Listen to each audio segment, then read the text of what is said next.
اللہ रब्बुल इज़्ज़त ने जिस शख्स को रिज़्क़ की फरावानी से नवाजा हो, उसे चाहिए कि वो अल्लाह के दिए हुए उस रिज़्क़ की कदर करे। हज़रत ज़ैद रज़ियल्लाहु ताला अन्हु फरमाते हैं कि रसूलुल्लाह सल्लल्लाहु अलैहि वसल्लम ने फरमाया कि रोटी की कदर किया करो, क्योंकि अल्लाह रब्बुल इज़्ज़त ने आसमानी बरकतों को रोटी के साथ उतारा है और ज़मीनी बरकतें रोटी के वास्ते से निकाली गई हैं।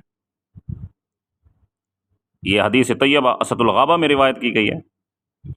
और इब्न अबी शैबा में हज़रत हसन रज़ियल्लाहु ताला अन्हु से मरवी है कि हज़रत हसन रज़ियल्लाहु ताला अन्हु फरमाते हैं कि एक बस्ती वालों पर अल्लाह ने वुसाअत की, उन्हें बहुत सा रिज़्क़ दिया, यहाँ तक कि वो रोटियों से इस्तंजा करने लगे। फिर अल्लाह रब्बुल इज़्ज़त ने उन पर भूख मुसल्लत की, यहाँ तक कि वो उसी को खाने लगे जिसे वो गिराते थे, जिस रिज़्क़ की वो बेकदरी करते थे। उसी रोटी को खाने पर वो मजबूर कर दिए गए।